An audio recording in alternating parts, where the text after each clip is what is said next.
República Dominicana ha completado 6 meses de pandemia con un impacto demoledor sobre el comportamiento de la economía, muy especialmente aquellos sectores generadores de divisas, las zonas francas, el turismo, las remesas.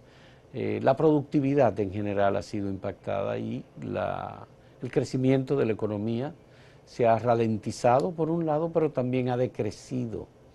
El presidente Luis Abinader dijo recientemente que se esperaba que para el año 2020 el decrecimiento de la economía fuese más o menos alrededor del 7.5%, es decir, menos 7.5%. Pero obviamente hay que ver muchas otras cosas y hemos invitado a Miguel Seara Hatton, el ministro de Economía y Planificación del nuevo gobierno, y queremos conversar con él sobre las reformas económicas, sobre las perspectivas de cumplimiento del gobierno dominicano, endeudamiento público, empleo, demandas de carácter social y económico que están ahí y que obviamente la economía es el punto fundamental para responder a todas las expectativas que hay. Muy bienvenido, Miguel. Gracias por aceptar esta conversación. Y me gustaría saber cómo recibe Miguel Seara Hatton el Ministerio de Economía en medio de esta pandemia y de esta continuidad del estado de emergencia, porque sigue la economía semi-paralizada. Mira, en general debo decirte que en el caso nuestro del Ministerio de Economía, tuvimos una excelente relación con el ministro Jiménez, el exministro Jiménez, que tuvo la gentileza que nos facilitó todo el proceso. Tuvimos muchas reuniones, tuvimos discusiones de trabajo, explicaciones, y todo lo que solicitamos se nos fue entregando. Pero una cosa es ver el toro desde las gradas, de la grada, y otra cosa es sentarse rodeo, ahí, entonces uno se encuentra ya sí, una serie de detalles que no es posible percatarse de una explicación que nos da un grupo de funcionarios, ¿no? Y bueno, estamos resolviendo en la medida de lo posible. Nos encontramos con una situación muy peculiar que había en economía, que él intentó resolverla, debo reconocer eso, sí. que era que había prácticamente 3 ministerios de economía, estaba la DIGECOM por un lado y estaba la Dirección de Ordenamiento Territorial por otro, y estaban desconcentradas Es decir, ambas. sin responder al criterio del ministro. Del ministro, sí. Ya, Estaban totalmente, no tenían ningún vínculo. ya. Más que estar cerca, pero ni siquiera, o sea, no había ningún vínculo. Entonces se hizo un esfuerzo muy grande de vincularla, y eso lo discutimos con el ministro. Él mismo nos dijo que lo iba a hacer, iba a quitar esa, le solicitó al presidente Medina, Sí. para eliminar esa distorsión que se había creado, porque no se puede generar una política coherente si un director, Ya. ¿no?, asume Que que está vive por debajo del ministro, que está por y que es un viceministro se asume como independiente. como independiente, es correcto. Entonces eso ya, en ese proceso estamos Ya. de fusionar todo. Eso significaba que prácticamente una serie de cargos generales de orden administrativo, como contabilidad, como, o sea, el área financiera y administrativa, el área de jurídica, el área de personal, en fin, hay como 6 instancias que son comunes en todas las instituciones. Sí, todas las instituciones Eso públicas, sí. se tuviese que, bueno, ahora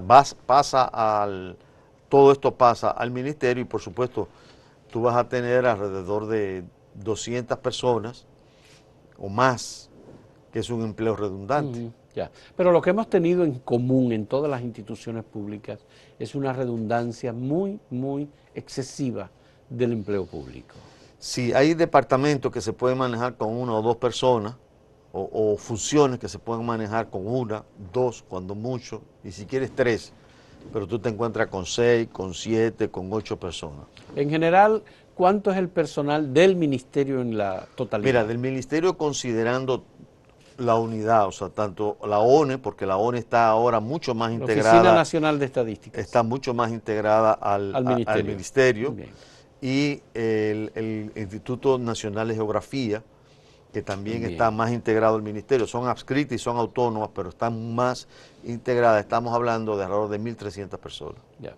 Ministerio de Economía, Planificación y MIPYMES. No, Planificación y Desarrollo. Y Desarrollo. Planificación y Desarrollo. Sí, MIPYMES es que está en Industria y Comercio. Entonces, esto que tú encontraste, ¿te permite trabajar fluidamente asumiendo la crisis en la que nos encontramos? A ver. ¿O tú tienes que hacer una reforma? Estamos haciendo la reforma. Por ejemplo, todo el tema de ordenamiento territorial, se está trabajando una ley nueva que hay que presentarla y vamos a debatirla dentro del gobierno. Y es una ley bastante consensuada.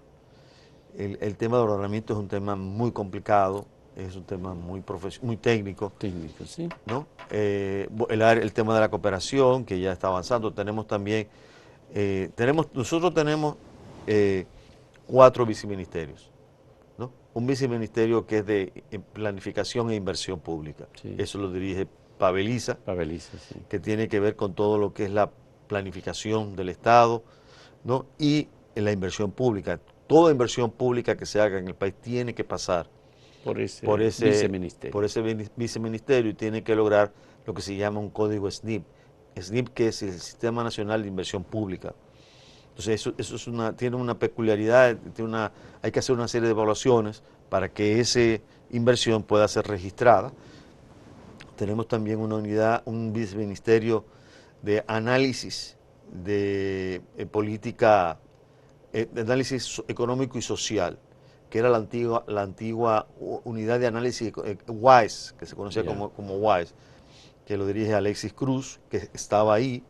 Es una persona a quien yo conozco, un profesional muy distinguido, muy capaz, y ahí tenemos 3 áreas. Un área que es macroeconomía, que tiene que ver con todo lo que es la coordinación, las mediciones del Producto Interno Bruto anual, o sea, quién hace la proyección.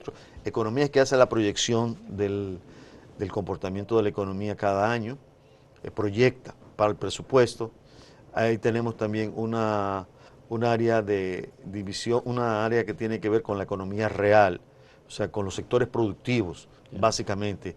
Te refiere al tema de productividad, competitividad y cómo funciona la agricultura, la industria, las políticas sectoriales, que en este caso no pueden ser neutrales, sino que tienen que ser proactivas.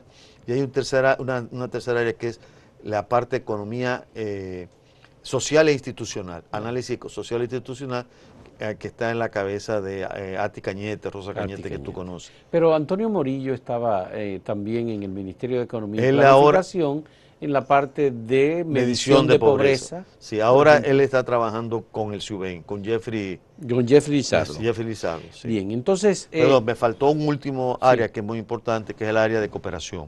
El ministerio maneja toda la cooperación internacional, administra la cooperación internacional en el país. El Cancillería las negocia y la administra Economía. Bueno, es obviamente administración. Sí, por supuesto.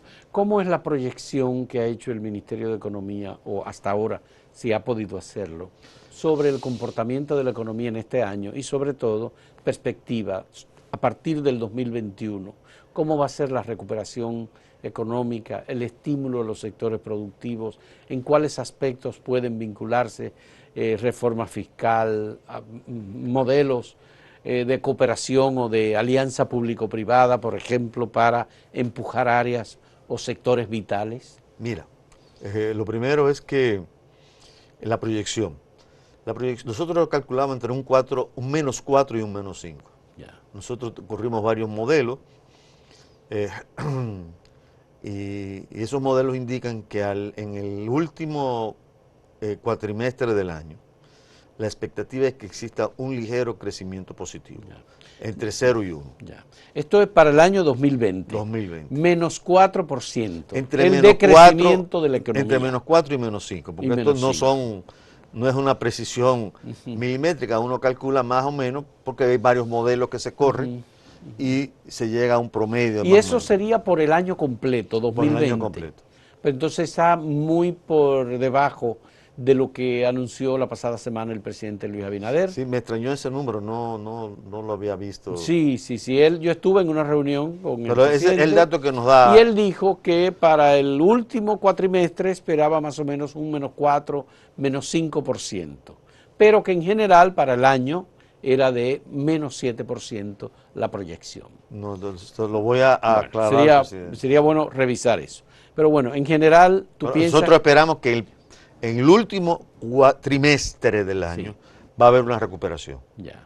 Y en el año 21 vemos que se va a ir acelerando la economía por trimestre hasta alcanzar un promedio de 5%. Ya.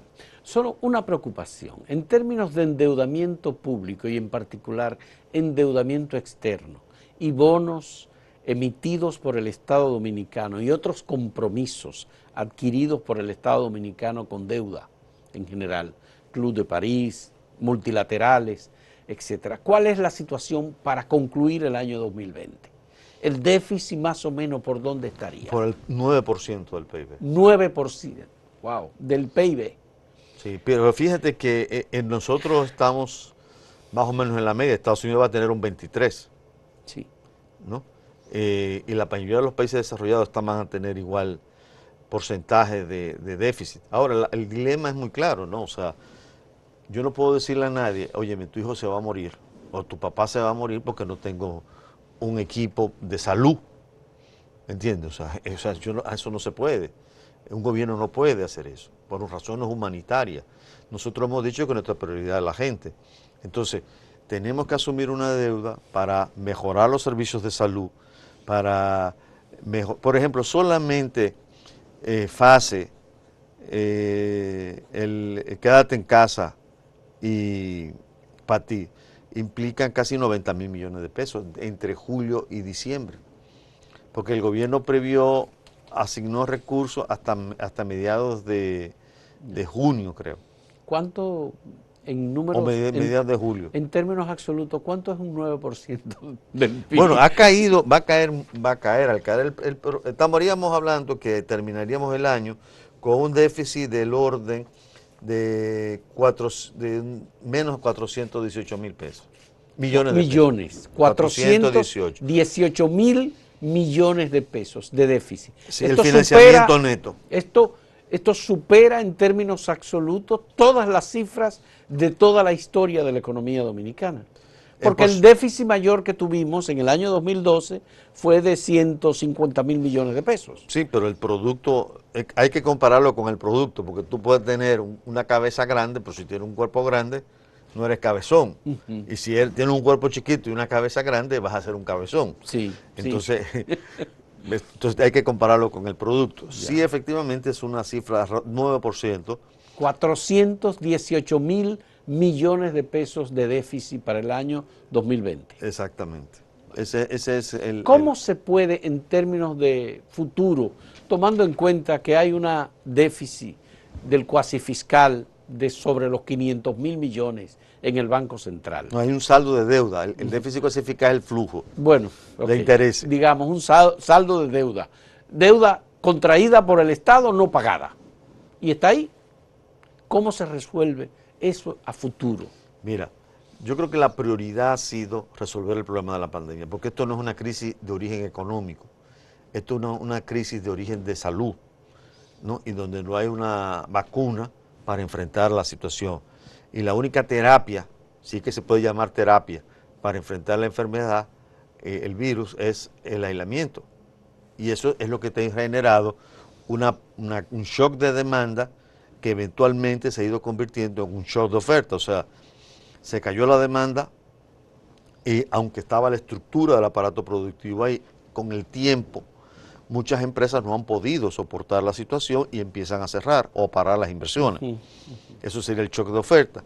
Y vendría una tercera fase que aquí afortunadamente se ha podido torear bastante bien, que es el tema de la crisis financiera, la cesación de pagos. O sea, si no tengo negocio no te pago, pero lo que ha habido es que el Banco Central le está dando recursos a la banca. A la banca para que puedan facilitar y puedan reestructurar préstamos y no se perjudique el sector financiero.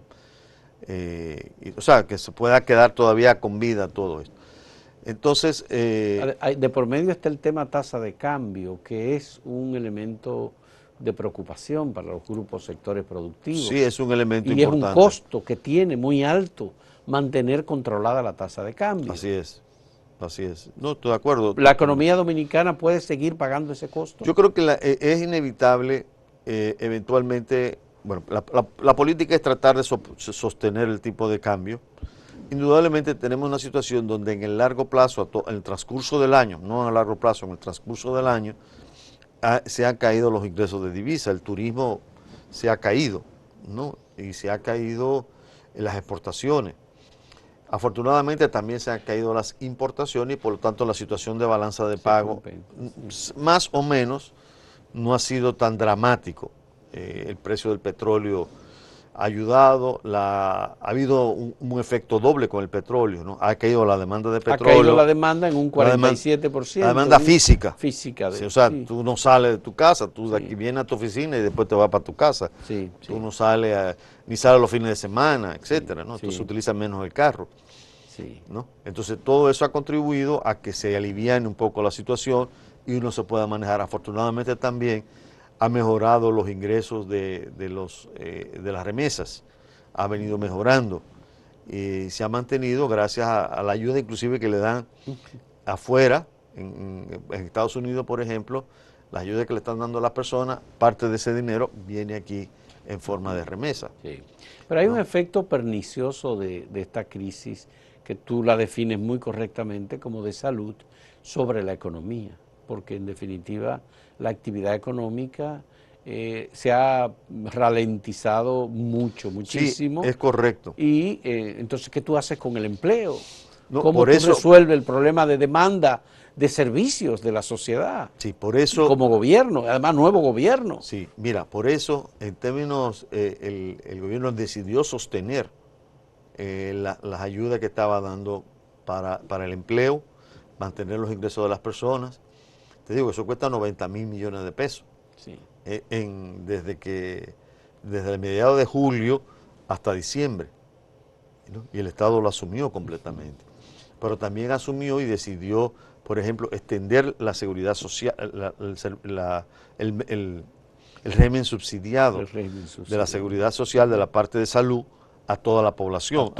Había que tomar una decisión. Sí. Era subir el cápita, que era la propuesta inicial nuestra. ¿No? Subir el cápita por persona, pagar por la seguridad social. Exacto, para el servicio. Por el servicio. O sea, el gobierno iba, porque es dinero, es SENASA, el gobierno iba a dar para que mejorara el servicio de salud. Y con eso aumentar el número de afiliados. No, aumentar primero la calidad del servicio. Sí. El dilema era, bueno, con esta situación que se ha presentado, había que aumentar la cobertura, porque aquí es el problema de salud. Sí. Entonces había que aumentar esa cobertura. Entonces ese dinero que se iba a dedicar a mejorar la cápita, se decidió aumentar aumentar la cobertura. Eso implica 2 millones de personas. 2 millones de personas, eso es casi cobertura universal. Prácticamente, 2.000 millones de pesos va a costar eso. Adicionalmente. Adicional. Bueno, eso significa que los ciudadanos que tengan acceso a este seguro de salud pueden ir a un centro privado que esté afiliado a SENASA y SENASA le paga por ese servicio. Y es el Estado el que paga eso. Exactamente. Y va a haber un flujo, por ejemplo, en el caso de los hospitales, va a haber un flujo adicional de ingresos a los hospitales porque tú pagas por cápita. ¿No? Y eso va a mejorar la oferta de servicio. Bien, vamos a hacer una primera pausa. Miguel Seara Hatton, ministro de Economía, Planificación y Desarrollo, en este diálogo sobre el comportamiento de la economía, lo que ha recibido el nuevo gobierno en términos de economía y la perspectiva si vamos a mejorar sustancialmente y si se puede hablar ahora de cambio de la estructura económica de República Dominicana. En un momento retornamos.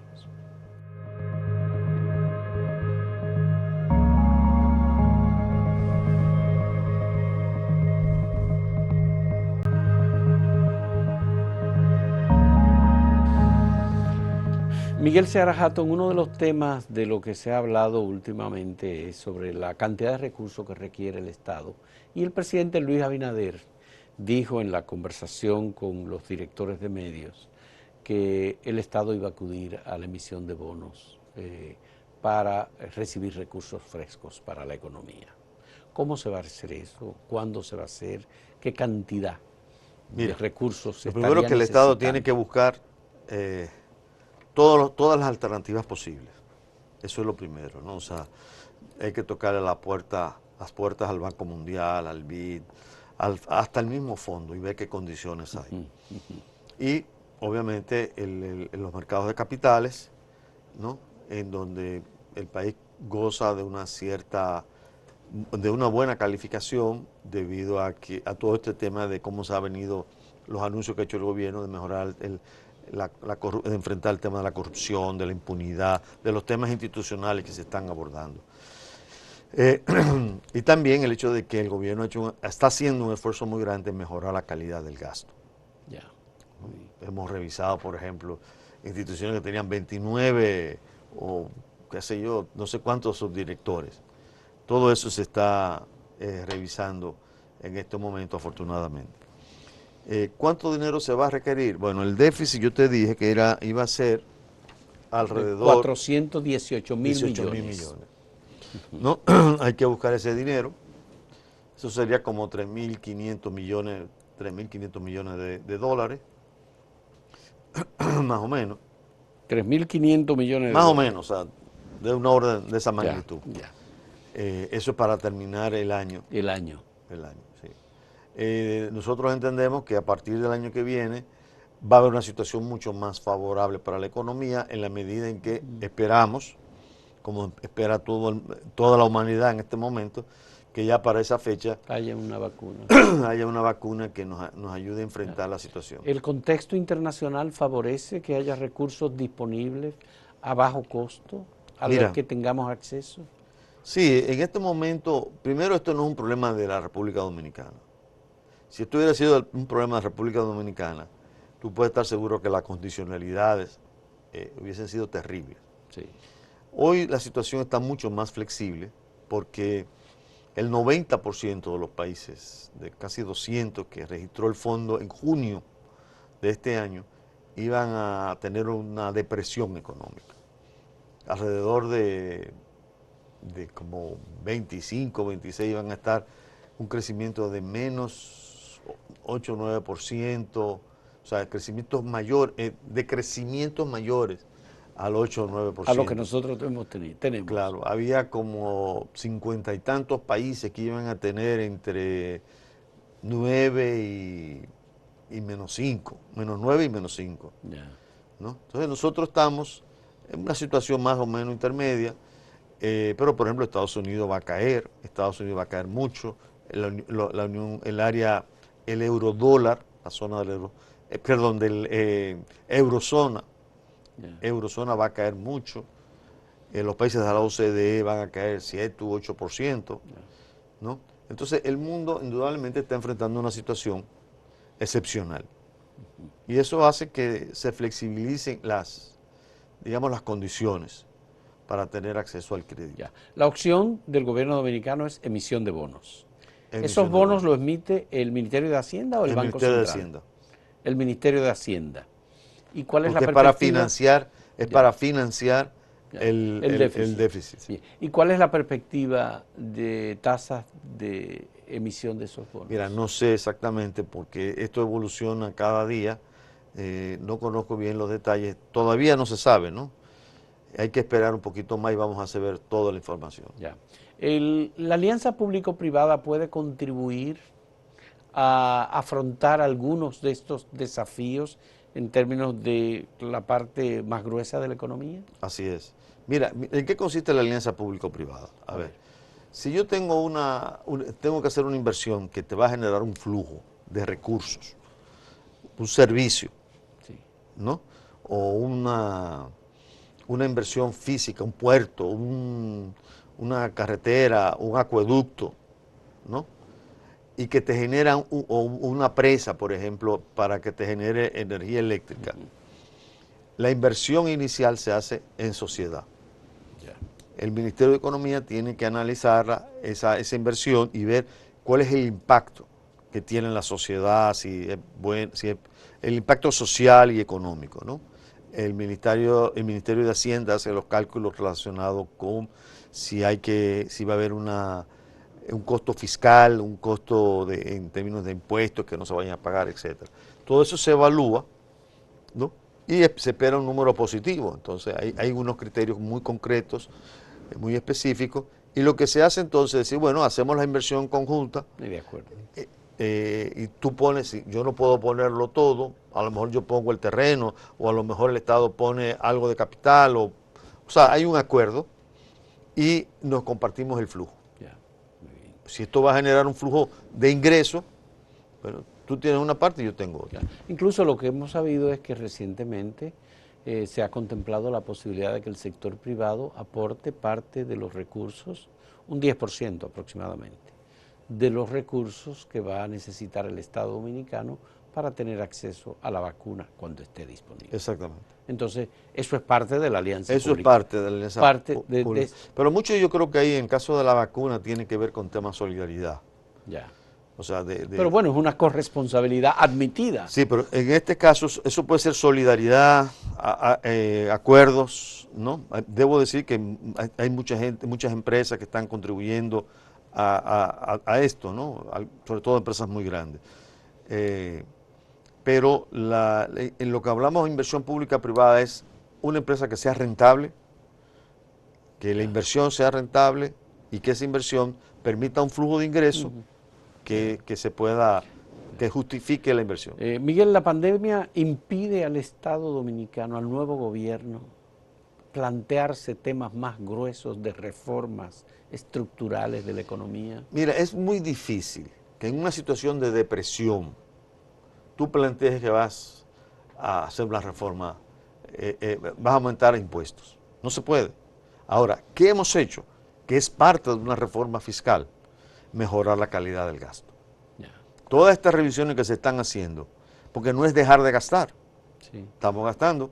Sí. Lo único que estamos gastando lo estamos sacando de un sitio, ¿no? Para meterlo a otro. Yeah. Donde sea redundante, lo metemos en salud, en educación, en agua potable, ¿no? Pero cuando tú dices mejorar el gasto, parece ser que uno de los aspectos de mejoría del gasto es cesar empleos en el Estado, o personal supernumerario, o botellas. No solamente eso. Pero eso tiene un efecto sobre la economía. Sí, pero tú compensas, porque lo importante es que el empleo macro, a nivel agregado, se mantenga. ¿Tú me entiendes? Y lo hacemos más eficiente el gasto. Sí. Porque o sea, nosotros estamos tomando medidas de austeridad, no de austeridad, de aumentar la disponibilidad, porque austeridad es no gastar. ¿No? Nosotros estamos ajustando los gastos, sí, para generar un ahorro, una disponibilidad que tiene el gobierno para gastarlo, por ejemplo, en la reforma educativa. O sea, eso es un costo altísimo que hay que para la transformación digital. Claro. Y esos, pese al monto del déficit, ¿hay posibilidad de que el dinero que pueda buscar el Estado Dominicano pueda suplir, por ejemplo, el pago de los servicios de 2 millones de personas suscritas en el SENASA? Exactamente. El pago de 500,000 o 1 millón de computadores y tabletas para aumentar la conectividad de los estudiantes. Exactamente. El pago a las compañías de servicios pero por ejemplo, educar a los padres. Por ejemplo. Eso tiene un costo. Claro que tiene un pero todo tiene un costo. Entonces, todo lo que le estamos diciendo. Pero digo, habrá recursos. Por eso estamos. El Estado, el gobierno lo tendrá. Sí, el Estado, lo que hemos calculado, por ejemplo, en agua se va a invertir 1.300 millones de pesos. En agua. En agua, y ya está asignado en el presupuesto. Ya. ¿Para qué? Pues bueno, van a hacer reservorios de agua, resolver pequeños acueductos, limpiar canales de riego, ¿no?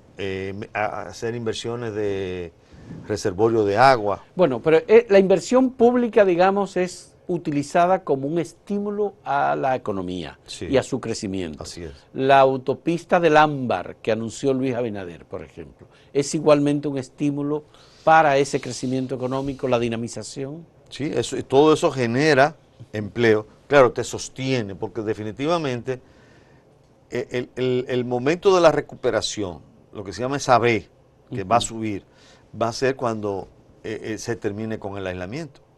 Y que podamos enfrentar otra alternativa para enfrentar la enfermedad. En medio de esta pandemia se puede hablar de búsqueda de igualdad en una de las economías más desiguales en términos de equidad, justicia, acceso.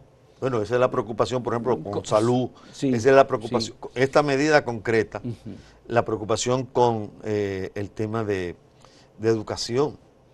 O sea, nosotros, el compromiso es que en estos, lo más que se pueda ahora, y los 4 años, resolver todo el problema de la transformación digital del país. Tú tienes ahora una fuente de segregación social importante, es la transformación digital. Hay una primera segregación que es entre los nativos digitales y los inmigrantes. Sí. ¿No? Una gente de mi edad, sí. que soy inmigrante y que he tenido que aprender.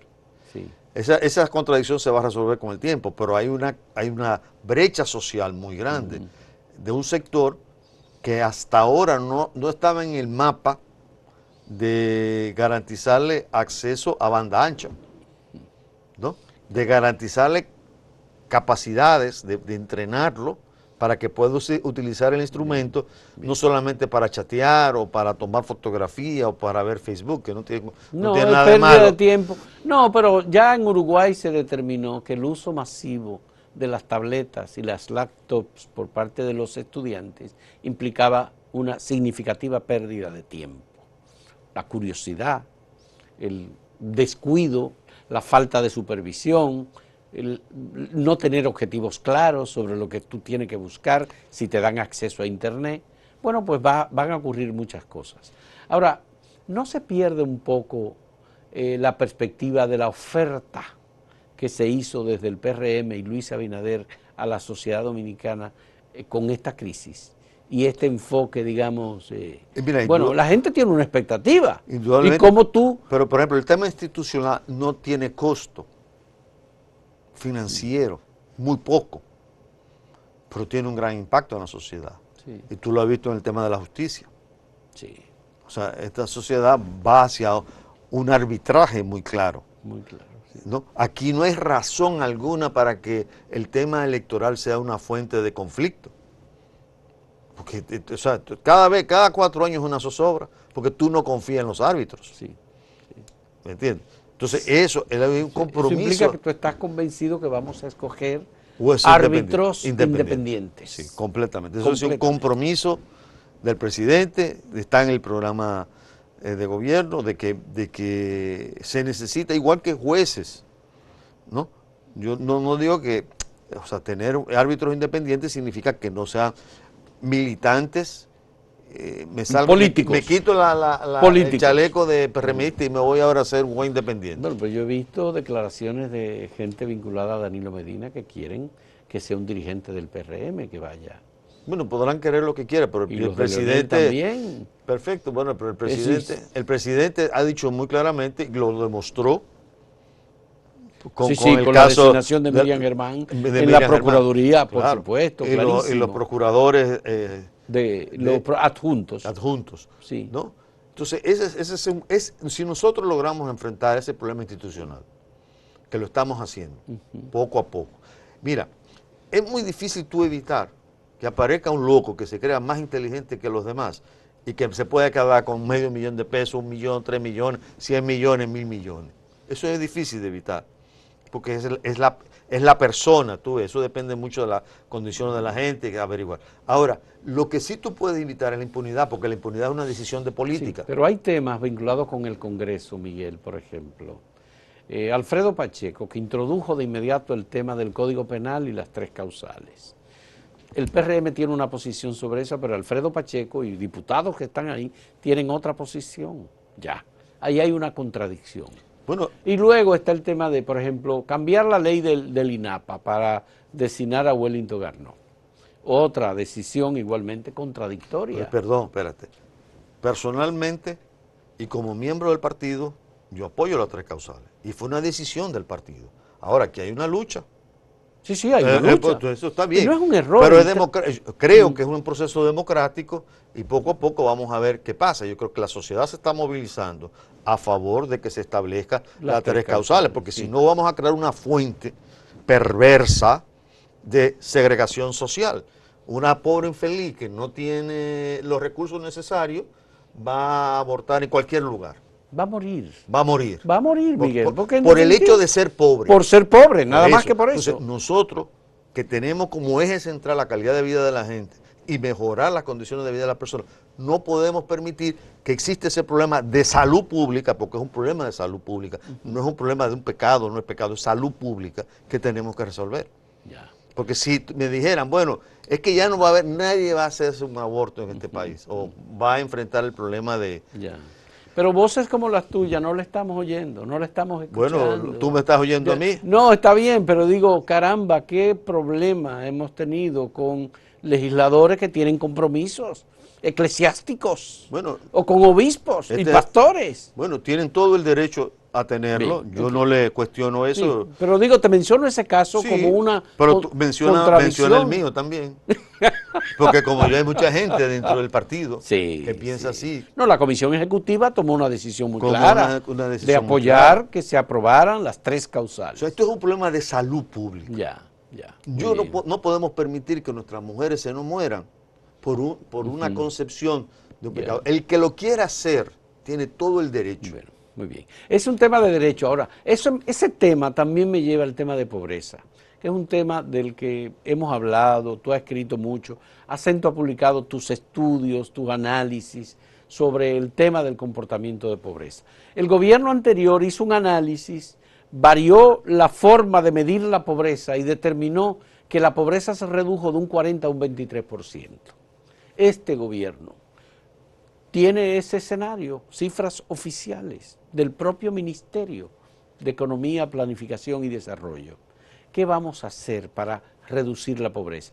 ¿Nos olvidamos por la pandemia de esa cuestión fundamental? Bueno, no que no nos olvidamos, o sea, yo tengo un problema ahora más inmediato, sí, que es que no se me muera la gente. Sí. Ese es lo que yo tengo que resolver. Eso está vinculado con pobreza. Correcto. Absolutamente. Correcto, pero tengo que garantizarle a las personas en este momento que tengan los servicios de salud. Eso es lo que la gente me está reclamando. Sí. Y que tengan las pruebas, y que tengan las medicinas, y que tenga, bueno, todo lo que es necesario para enfrentar esta situación. Eso es lo primero. Ok, estamos en una situación de depresión económica y por lo tanto hay que sostener las condiciones de vida de la gente, como sea, como podamos. Entonces, por eso el gobierno de Luis Abinader decidió mantener, ¿no?, el FASE, el PATI y quédate en tu casa. Sí. Lo estamos revisando para garantizar de que le llegan los recursos a la gente, etcétera, y que siempre en este tipo de programas se cometen dos tipos de errores. El que lo merece y no lo recibe, y el que lo recibe y no lo merece. Entonces, eso se está tratando de limpiar para ser más eficiente. Ya, pero una de las cosas que denunció Tony Peñaguaba es que hay una cantidad significativa de personas que no estaban en condiciones, no están dentro de las estadísticas o los datos del Tienen que estar en el SUBEN. Entonces, obviamente, eso implica un error que puede ser un acto de corrupción. Sí, pero eso, lo que, digamos, correcto, puede ser un acto de corrupción, pero lo que nos ahora, en términos de la eficiencia de la economía, lo que me interesa es que esas personas yo las pueda revisar. ¿Me entiendes? Y poder gastar mejor ese dinero. Muy bien. Ok. De acuerdo. Otra cosa, otros departamentos se tendrían que ocupar de investigar qué pasó ahí. Ya. Como lo que ha ocurrido de los fraudes que se han cometido con las tarjetas, sí, en los colmados. Yo no sé, pero lo importante para mí es, vamos a resolver el problema de que efectivamente el dinero le llega a la gente. Ya. ¿Ok? Muy bien. Otro equipo, quizás la Procuraduría, ¿no?, se tiene que ocupar de eso, de lo legal. Esos son dos niveles. Bien. ¿No? Bien, vamos a hacer una última pausa en este diálogo con Miguel Seara Hatton, ministro de Economía, Planificación y Desarrollo del gobierno del presidente Luis Abinader.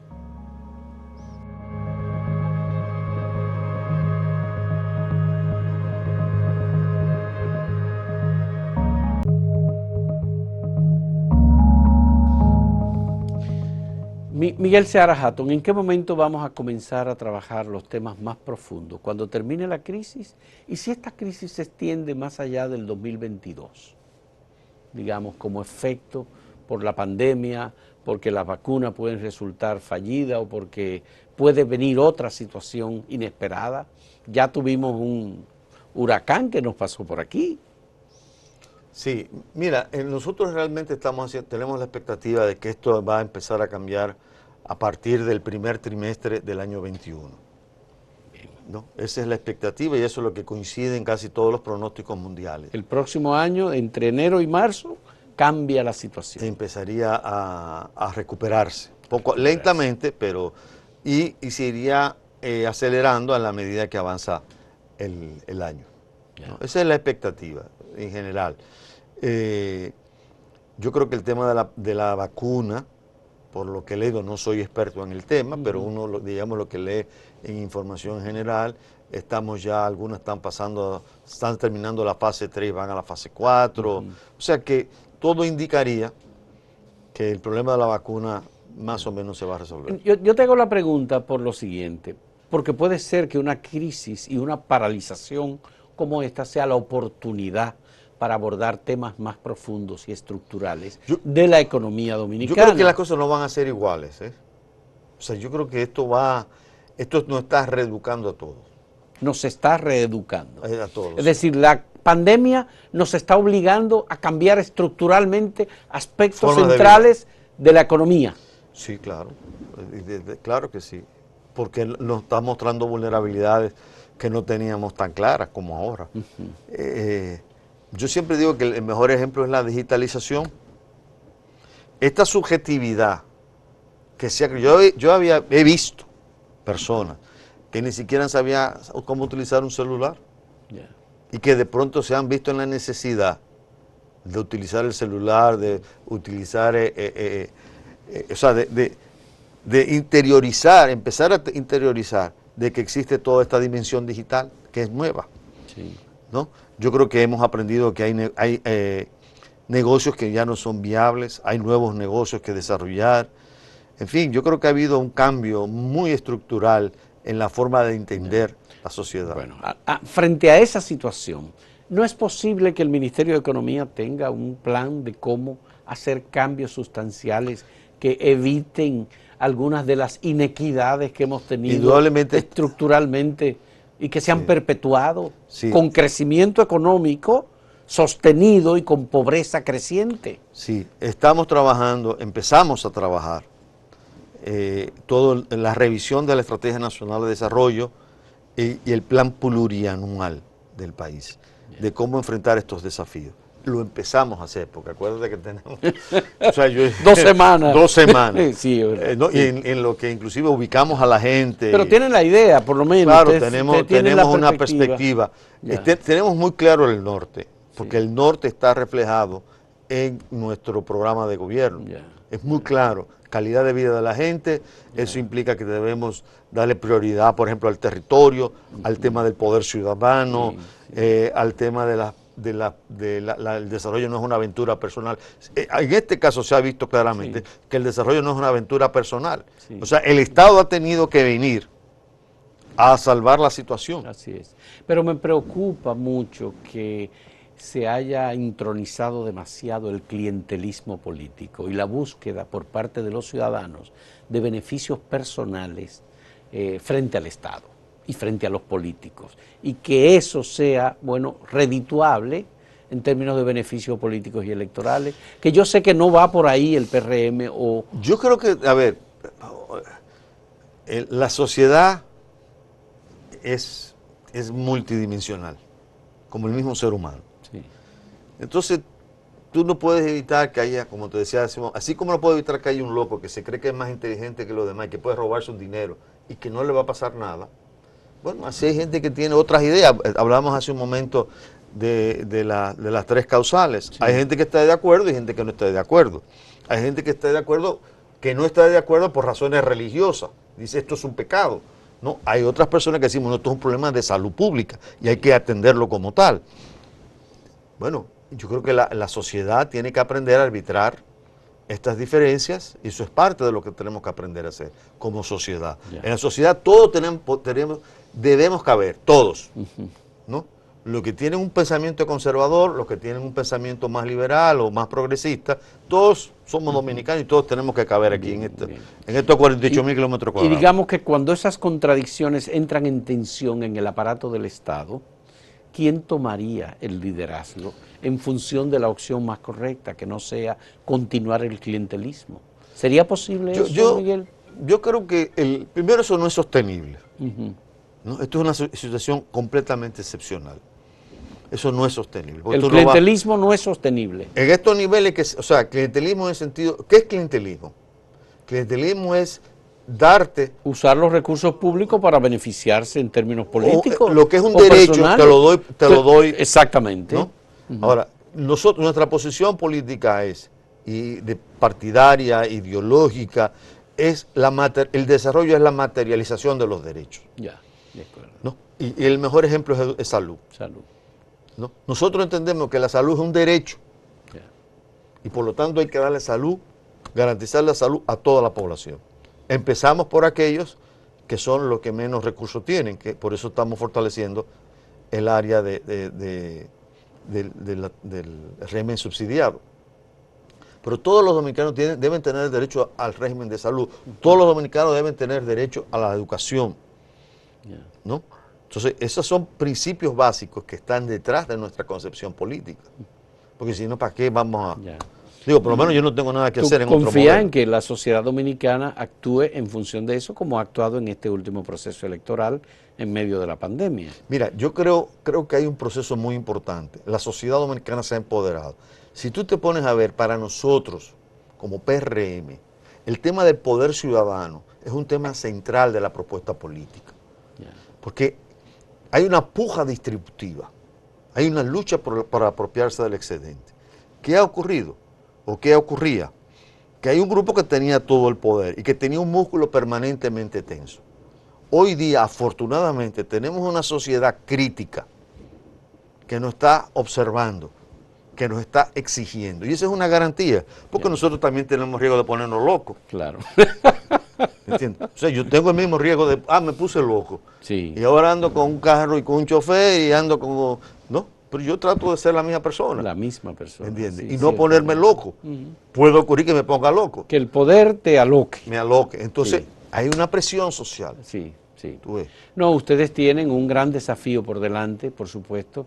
Echar un país adelante con propuestas nuevas y diferentes, como ustedes las plantearon, en medio de una crisis de salud, una pandemia que se ha mantenido por 6 meses, más la economía paralizada. Ciertamente ustedes deben ser muy creativos para conservar también el apoyo de la sociedad. Yo creo que estos son aspectos y la sociedad es centrales. fundamental. Tiene que ser un músculo tenso, sí, para que exija, para que nos demande, para que nos doblegue. Sí, así el es. Poder popular, el poder de la ciudadanía. El poder de la ciudadanía. Tiene que ser fuerte. Qué bueno. Miguel, muchas gracias por esta conversación. Como ministro de Economía, Planificación y Desarrollo, yo creo que tienes un gran desafío por delante, has formado un excelente equipo, hemos visto poco a poco los pasos que ha ido dando el Ministerio de Economía, que obviamente siendo el presidente economista también tiene, digamos que hacerlo demasiado bien, muy bien. Te deseamos éxito y que sigas adelante. Muchas gracias por esta conversación y gracias a los amigos televidentes por apoyarnos y estar con nosotros en este diálogo. Hasta luego.